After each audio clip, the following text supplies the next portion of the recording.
Welcome to Just Minding My Business Media, LLC. Broaden the scope of exposure for your business by going beyond the interview. Learn more at www.jmmbmediallc.com or email us at jmmbradio@gmail.com. Knowledge sharing is essential to economic survival. Denning, Palmier, and Schneer. Aditya Varanasi is a digital marketing trailblazer who, after 14 years at PepsiCo, saw an opportunity to adapt advertising technology that had long been reserved for Fortune 100 corporations to help small businesses hop on emerging digital marketing trends and increase their bottom line. Aditya is playing the field or leveling the field for small business owners who otherwise couldn't stand a chance against their competition. He does this as he brings his world-class marketing tools and the insider strategies and tactics he learned during his decade-spanning career in the corporate climate. Welcome. Thank you. Thanks for having me on. Yes, welcome. Welcome. Wow. Sorry about the name. Yes. Well, we know how you got started. So tell us how people can level up like the big boys. Yeah, when it comes to marketing and advertising and building a brand, if you take, say, a local restaurant, today they might only have a couple of tools to reach customers and plant that seed of awareness that ultimately leads people to come in and visit. They might go heavy in social media. They might invest in some Google search. They have a website and maybe do some things to optimize their website for search engines. But it's fairly limited. You're only reaching people in search when they're actually searching for something. And in social media, less than half of social media users are even on the platform daily. So your ability to reach new customers and get that compelling story on why you got to try this restaurant is fairly limited. These businesses used to rely on newspapers and magazines, and those are not really being consumed anymore. And so what big companies do a great job of is, we call it building a brand. But really what they do is they have a clear message on how they stand out, and then they share that message across a number of platforms. And they're able to access other advertising channels like TV, out of home, like billboards, and of course, some digital tools and programmatic advertising, which are ads you see on websites or on connected TV. And so these big companies are able to reach you in multiple ways with that concise, simple message, and that's what sticks. And so what we're doing at Awarity is we've created advertising technology that uses the same media that large companies utilize. We just make it easier and more affordable for businesses of all sizes to also reach new customers, except do it on a hyper-local basis. I like that. I really like that, because you definitely need to be in different platforms. I definitely agree with you wholeheartedly on that. People, your customers, you don't know where they are, really. People talk about niche, and niche is fine, but how do you get to them? Right. Yeah, in traditional advertising, it is hard because it's expensive. It requires a really high investment, whether that's radio or cable TV or billboards, but then it's not entirely efficient. You're not reaching those niche audiences. So let's go back to that restaurant example. You may only have two stores in one part of town, two restaurants in one part of town, but if you buy traditional media, it could end up across the entire market area, way outside of where people may drive and visit you. And using digital tools like banner ads, like the banner ads we offer, everything we do is placed down to the zip code level, and it could be targeted to different personas. So for example, if you're, again, we'll use the restaurant example, we can place ads on websites most visited by foodies. So if you're reading about food, reading blogs, reading content about cooking, about high-end cuisine, whatever that content is, whether it's a website like Food Network, or whether it's a blog that's out there that's promoting really interesting cuisine, that's where we can place those ads, but they're only seen when they're within a zip code that's in and around that restaurant. And so it lets you be much more targeted. And by being more targeted, And using the automation we've developed, we can make the price affordable, but then it's really efficient because only the people you want to see it are seeing it. Mm. Hmm. Ruth, you on mute. Sorry, I'm just talking away and talking to myself. That makes a lot of sense. That makes a lot of sense. I like that because it's true. You said a couple of things that, we don't think about anymore. Most people do not use the newspaper the way they used to. That's where everybody throw in their ads. But now it really is about reaching that targeted audience that is going to actually use your facility, your business, rather than going so broad that, half of those people that you're reaching are sometimes on the other side of the world. And that's just because of the power of the internet. So I like that idea. That's very promising, especially I noticed you mentioned mom and pop shops who are some really good businesses, but they don't get the play because nobody really knows that there's no one driving traffic to them. And those places can be so much better because again, it becomes community.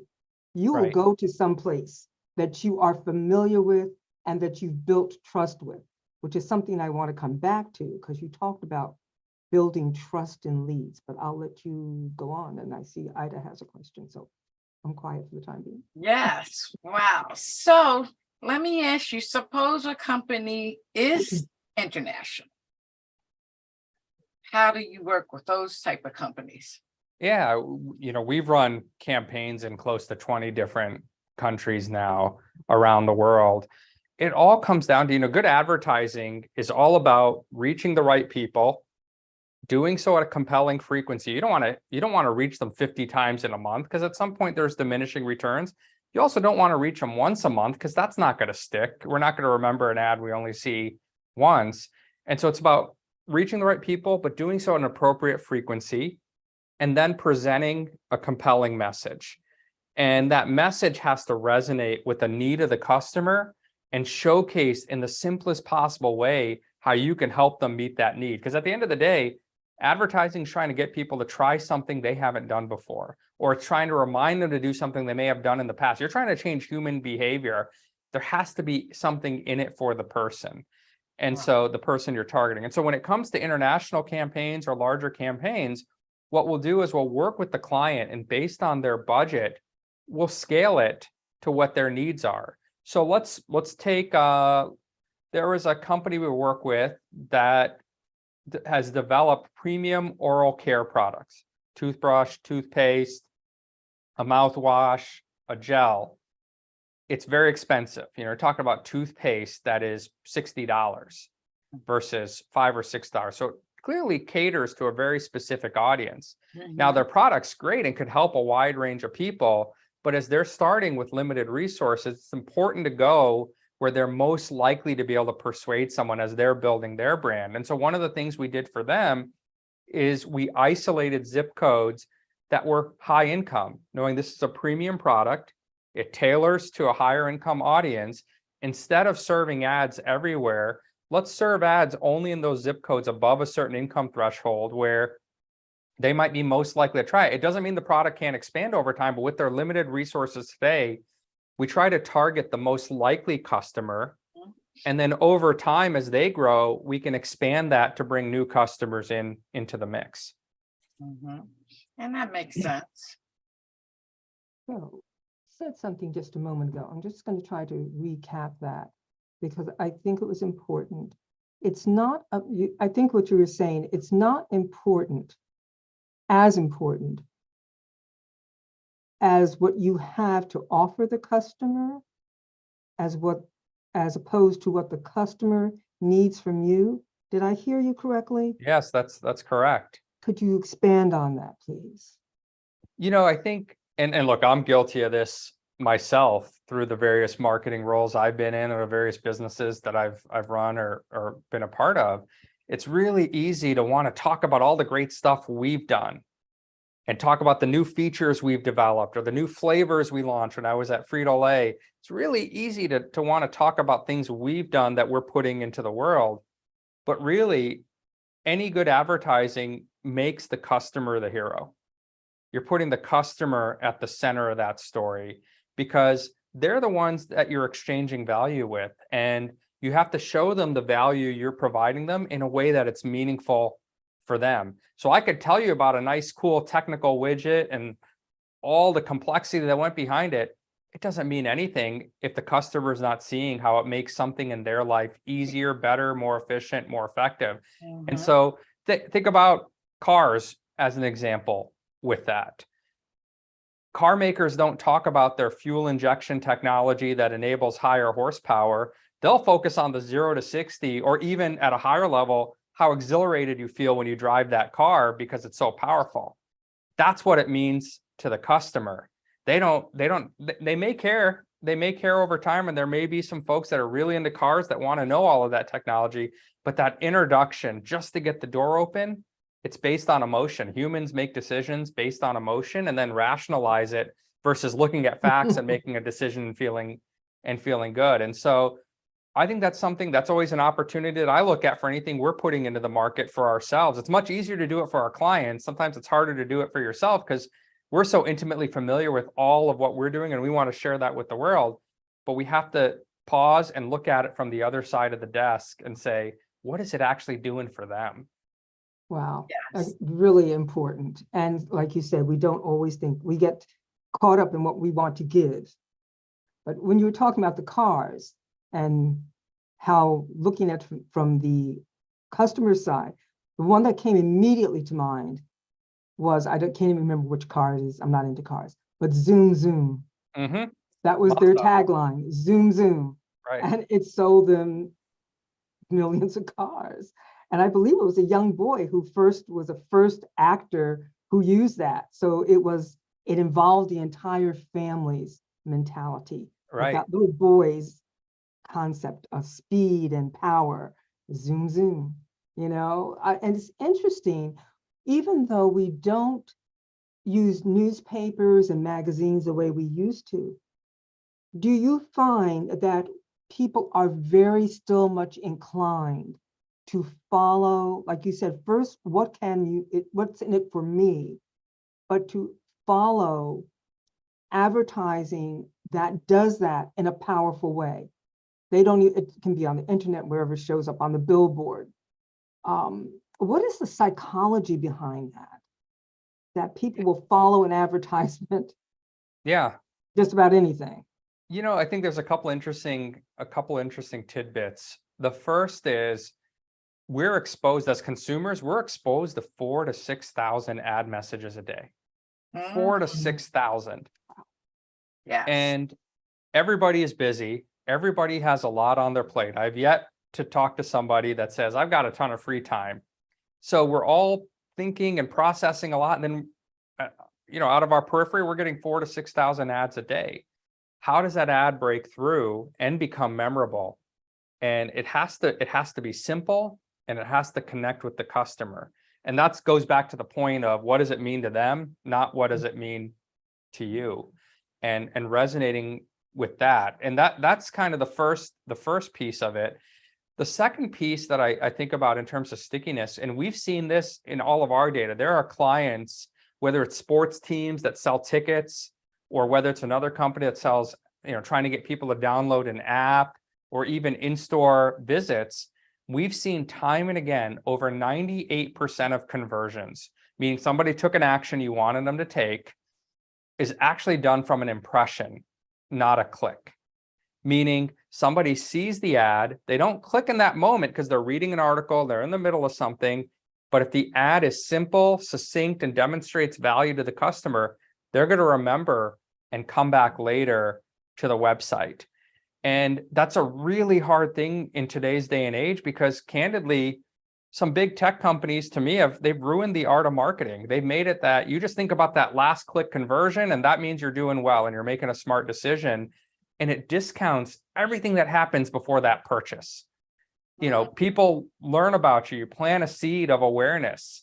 You may not be ready to take action, but at least it's somewhere in your mind. Then maybe you see another ad and it reinforces it. Then maybe you go to the website, do some research, and maybe you see what competitors are doing. Then you maybe buy another product and you're not satisfied and return it. Then ultimately you come back. That customer journey from awareness to purchase is long and winding. It's not a straight line. As much as brands and businesses want it to be, it's not a straight line. And I always tell our clients, think about the last time you bought something. How much research did you do?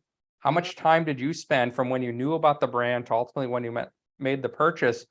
Start thinking about your marketing in that respect, because then you start designing for different things. If everything you do is just designed to get people to buy now, there's only a small group of people that are ever ready to buy any product on demand.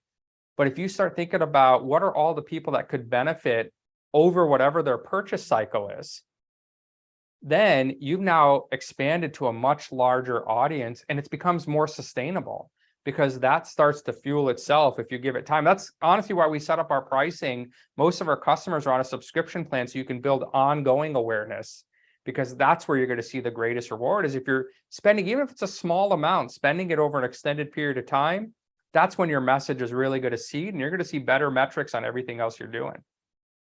And I agree with you. And I'm one of those type of people. If I'm looking for something to fix something, I research. I just don't go out and buy the first thing I see. Even when I go to the grocery store, I read what's the ingredients are, things like that. Then I look at the price. Then I might compare the ingredients with a lesser costing product and see. So yeah, you're right. A lot of thought goes into before you buy something. Absolutely. For sure. So if people want to work with you, how do they connect? Yes, visit us at www.awarity.com, awarity.com, and we'll put together a free proposal. There's no obligation. There's a button on the top right. You say free proposal. Just give us, takes about 30 seconds to fill out. We just need your website, a rough budget, and maybe a little information about who you want to reach. And we'll come back with a proposal and show you how we'll target your ads, how many impressions you may get, how targeted they'll be. And we make it very, very simple because we know everybody's got a lot on their plate, and we want to make this easy, efficient, and effective. Yes. Wow. This is right on time. It's right now. I'm looking at different strategies myself right now for my company.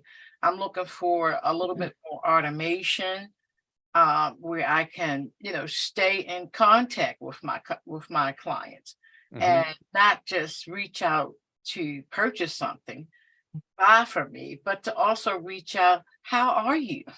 Yeah. We launched a new product recently, and we're making it free now. It used to be an upcharge, where if you upload your CRM list to our platform, we can target that audience with ads. So you might want to keep just an ongoing advertising cadence with your customers, and you can now do that with us. It's not an email. We're not going to send them any email, obviously. We're only going to serve them ads. That's all we have permission to do. But we can serve them ads. So if you have new products, new features, seasonal messages that you want to get in front of your customer base as a way to just check in, but do so outside of what we normally do, which is email, which can work great.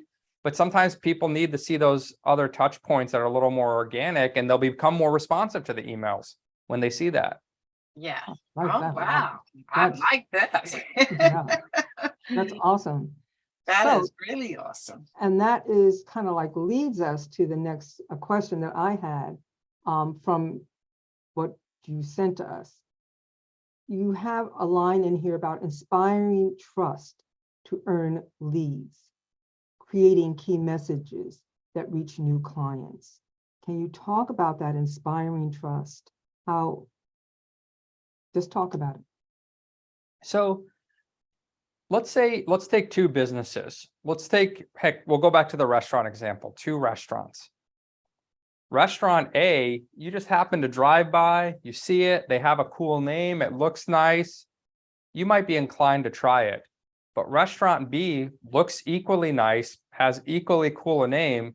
You've also seen 4 ads from them that showed you some really appetizing food that they offer. It's not telling you to come in, it's not telling you price, not telling you anything. Psychologically, we're going to be more inclined to go to the one we've heard about. We may not always remember how we heard about it. We may not remember we saw an ad. We may not remember where it came from, but that trust can be just learning a little bit more about the business. And so that's the role good advertising can play. Is it's another mark. If people see you out there, they believe you're established. They see that, they start to feel like you're everywhere. They are going to be more likely to notice your content on other advertising channels. If you're putting things on social media, or if you have things in search, they're going to be more likely to click on your ad when they are searching for a restaurant, and ultimately become more likely to come in for a visit. And so when you take a step back and you look at the competitive world, showcasing your value, so that appetizing cuisine is the value they're providing, showcasing that value in a meaningful way is a way to start building trust. Wow. So that's really powerful, for a small business. That is powerful. I would love to dive deeper with you on this subject, because I think many small businesses feel that they are lost in the sauce because they don't have huge advertising budgets. And they know that they're competing, as Ida said at the beginning, they're competing with the big boys. And, you're there, but, nobody knows where you are or who you are. So this is huge information for small businesses, solopreneurs. Yeah. I would love to dive deeper with you on this topic. Yes, we would definitely want you to come back. And you made me think about a commercial that I find valuable. Here it's called the Good Feet Store. Have you seen that commercial? Mm-mm. But anyway, they have real people on there talking about how bad their feet was hurting. I think I have seen it. And it's so powerful. Yeah. The first time I saw that commercial, I was like, oh, wow. And now I'm like thinking in the back of my mind, if I have problems with my feet and my shoes, I'm going to the Good Foot Store. Yeah. Mm-hmm. That's exactly it. Yeah. Yes. So again, how do people connect with you? The best way is through our website, www.awarity.com. And you can go on there, you can send us a message, you can request a proposal. If you have any questions, we've got a phenomenal team. And I always like to keep abreast of what's going on as well with the team. But everything we do is about how do we help our clients get in front of as many people as possible that are potential customers at the lowest possible price and lowest possible cost per impression. Because we know, the one thing that holds up these small businesses is sometimes it's hard to measure the impact of that customer journey from beginning to end. So we have people say, hey, I just need leads. And we're like, that's great. Based on your budget, we may tell you to just invest in things like search or email lists or other things that are much lower in that funnel. If that's all you have the resources for, that's okay. When you're ready for advertising and bringing more people in that funnel and playing the long game for growth, that's when we're a great match for those businesses. Because we see time and again, we're bringing a lot of new people to their website, a lot of new people to their location. They don't all convert right away, and you can't expect people to convert because none of us convert on the first website visit either. But it's at least filling that funnel, and these businesses that have stuck with it have seen over time they're building a brand. And when you start building that brand, it becomes a self-sustaining cycle. Yes. And and I agree with you. They need to see you in different places. And I always say that, they need to see you in different places, different mediums, because I remember that company. Yes. Just like I see the Good Foot Store, I'm gonna use them. I see them on almost every channel on television that I watch. And, I do a lot of streaming. I mean, of course, nobody really does cable anymore. Right. And all the different channels that I see their commercial. And that's another point I wanted to make earlier is you notice it because it resonated. Yes. Out of the 4,000 to 6,000 ads you're seeing a day, you remember that one because it connected with you. And Yeah. it's stuck out so much. You notice it every time. People ask me sometimes, they're like, hey, is my Google, my Google device listening to me, or my Alexa, is it listening to me? Because I was just talking about this item and all of a sudden I started to see ads for it. And my answer back is, look, I can't tell you exactly what's happening behind the scenes, but I don't believe that's the case. But what is happening is when you're thinking about something, you're Mhm. more likely to notice the ad for it. That ad may have been there before, but you're more likely to notice it when it's been on your mind. Absolutely. That's like getting a blue car, and then you start to notice everybody with the same color car you have. Yeah, looks like everybody's got a blue car all of a sudden. Yeah. Exactly. Absolutely. Mhm. Okay. Wow. We want you to come back, because Yeah. this is not enough time to dig in to the intricacies that we want to talk about. So thank you so much. And again, how can people connect with you? Yeah, please visit us, www.awarity.com, and message us, request a proposal, anything we can do to help, any questions you might have, please do reach out anytime. Yes, as I'm Thank you definitely so going to much. head over to the website and Yes. see what little tools I can pick up. Okay.